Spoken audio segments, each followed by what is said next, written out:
Hey, welcome to Focusing with Manual Lenses, or I should say Nailing Focus 100%, Part 3.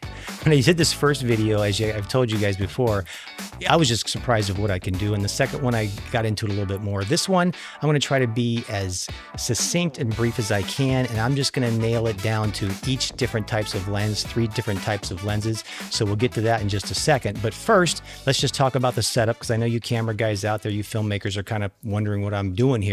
I've got obviously a different setup than I had on part 2. Part 2, I literally just had the overhead light. My eyes were black. It was 85 CRI lighting, so the quality was bad. These are both 97, which is considerably different, right? They're a little over 6,000 Kelvin. I've got the camera at 56. It's not going to be a problem, fixing that. The foot candles on this one is about 12. Foot candles on this one's a little over 5. So I've got this one about a stop down from this one. Sometimes people like to go 2 stops down to kind of, give us some whatever. But this is a typical setup. And of course, I've got my official podcaster mic. Maybe I should talk really low. No, I'm not going to do that. So this is the podcaster mic. This is typically what you would see in this kind of setup. Now, if it was an interview setup, it would look probably more something like this. Yes, this is a documentary about nothing and everything. And people are watching it because they have nothing else to watch. Right? Typical setup. So this is the typical setup.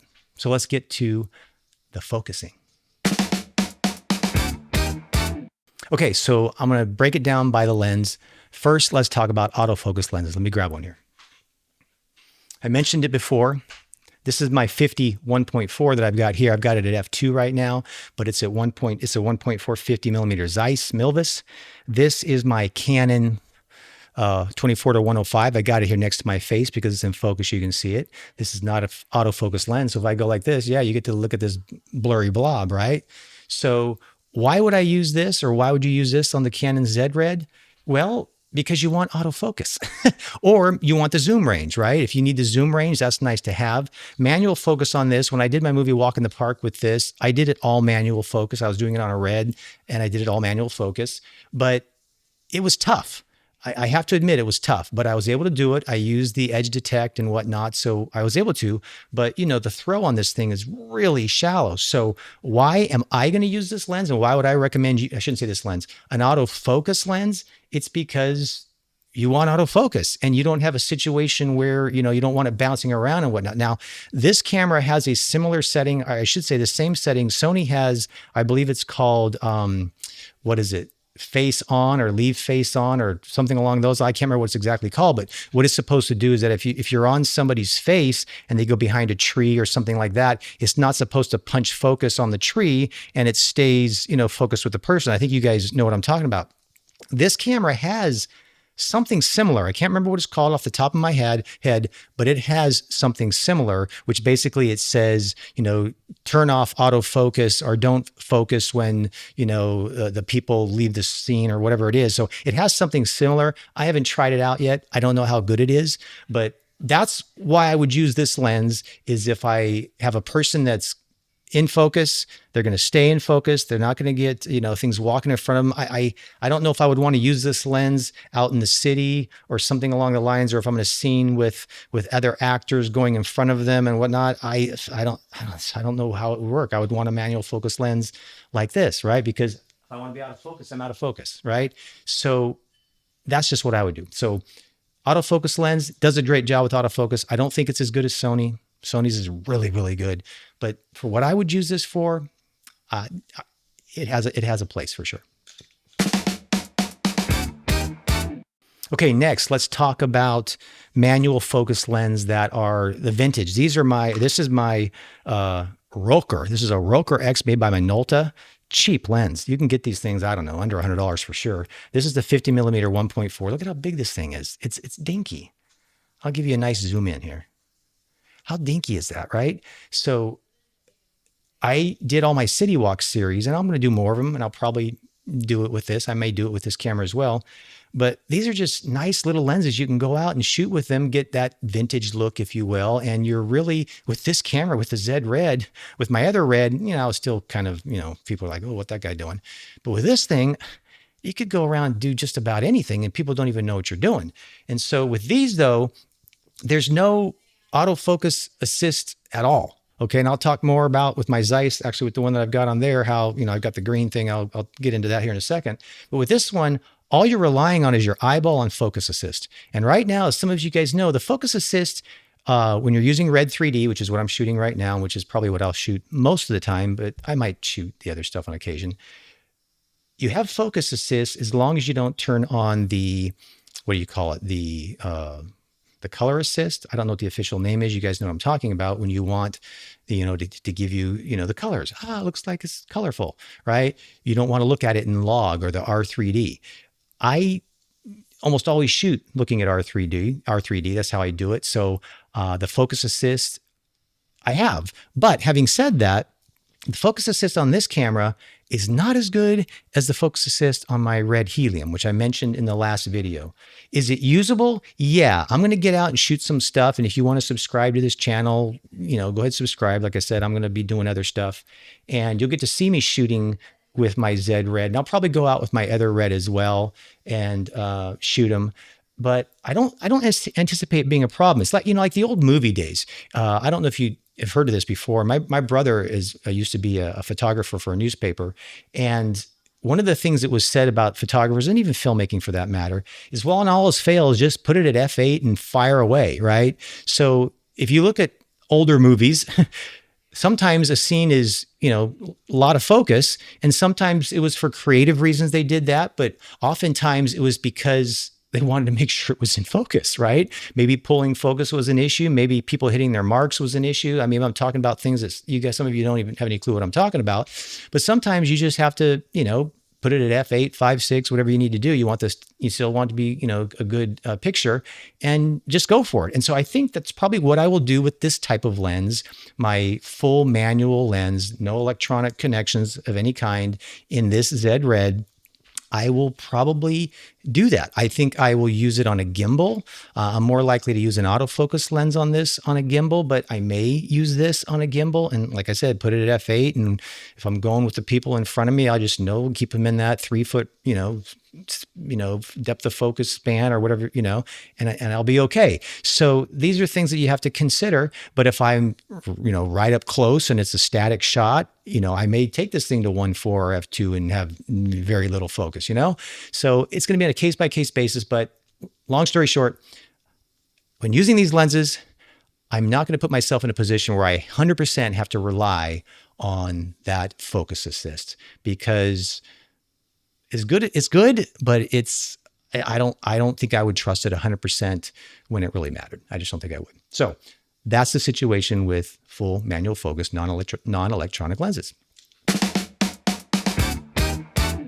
Okay, next I want to talk about my Zeiss lenses, but to do this, I'm going to put my Canon 50mm 1.4 autofocus lens on this camera, and we'll talk about my Zeiss Milvus manual lens.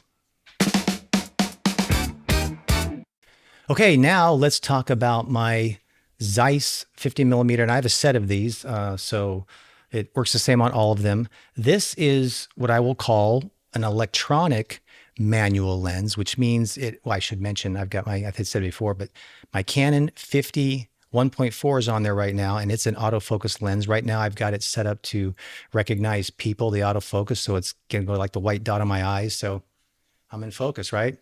I go here, I'm in focus. Okay, that's why I use this lens. I don't know if this is bouncing at all. This is not a fairly new lens, if you will. So I'm curious, how it's doing. Don't know.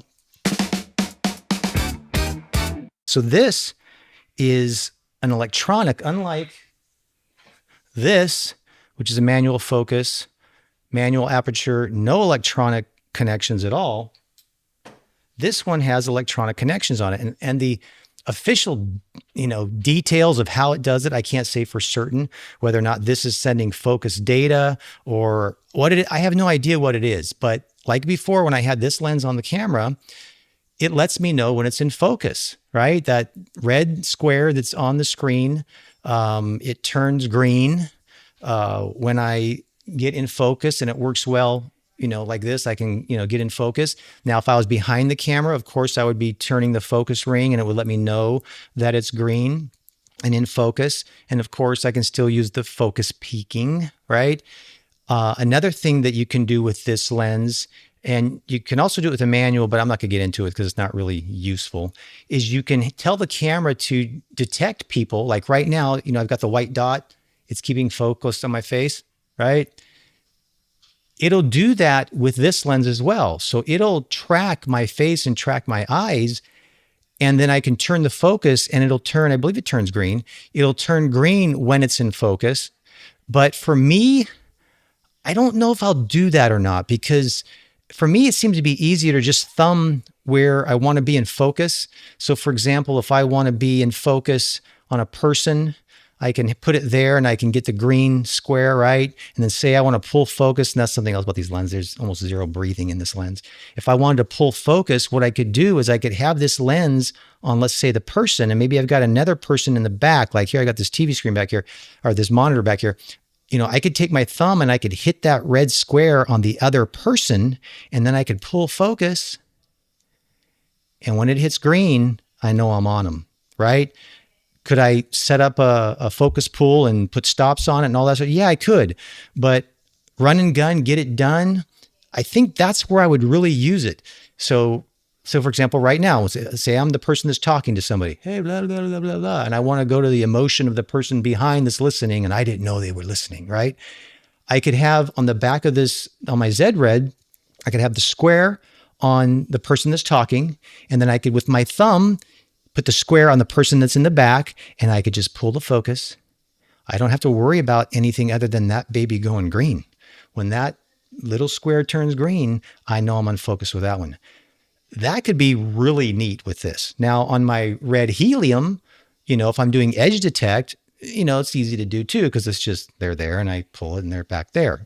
People have been doing that for a long time. So would I use edge detect if it was on here? If it was a really good edge detect, yeah, I probably would. But I don't know, seeing the whole scene has its advantages as well. You know what I'm saying? So I don't know which I would use for sure.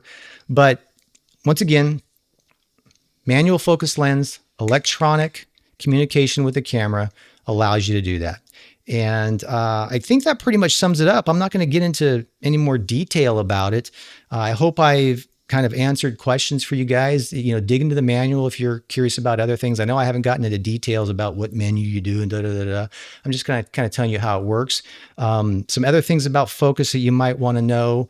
There's the obvious stuff like, there's the people and the auto and the vehicles and all that sort of stuff for tracking. That's pretty self-explanatory stuff. So I'm not going to get into that. But on a personal note, I'm really pleased with this. Those of you who have watched all three of these episodes, these parts, it's been a bit of an educational process for me as well, because like I said, I've done manual for so long. When I did film, I would pull out a tape measure and we were measuring how far they were, and stuff like that. And you had to hit your marks and all that sort of stuff. And so with all the autofocus technology, I've never really seen a real point in example. Like I said, I gave you, if I've got my 135 Zeiss on and I'm tracking somebody and there's a tree, there's other people, maybe they're out in the city and there's whatever, I want my focus to be on that person. I don't want it bouncing around. And maybe Sony's focus is good enough that it can track a person's face. I don't know. I've heard rumors that maybe it kind of can sometimes and kind of not. I don't know that this one can do it. I'll probably test it. But manual focus is manual focus. What can you say, right? So that's it. I can't think of anything else I want to tell you. If you like this video, hit the up thumb. If you don't, hit the down thumb, right? Like I said before, I don't know whether one's any better than the other. Be sure and leave your comments. Any questions you have, I'd like to hear what you think. If there's something I got wrong, let me know, because I like to know if I got something wrong, because I want to know, what's right. And subscribe if you want to see more stuff. I'm going to get out and shoot. I know I haven't shown any footage so far of me shooting with a ZR other than me sitting in this room, but I am going to get out and shoot some stuff, and you may want to see that. So be sure and subscribe. So that's it. Take care.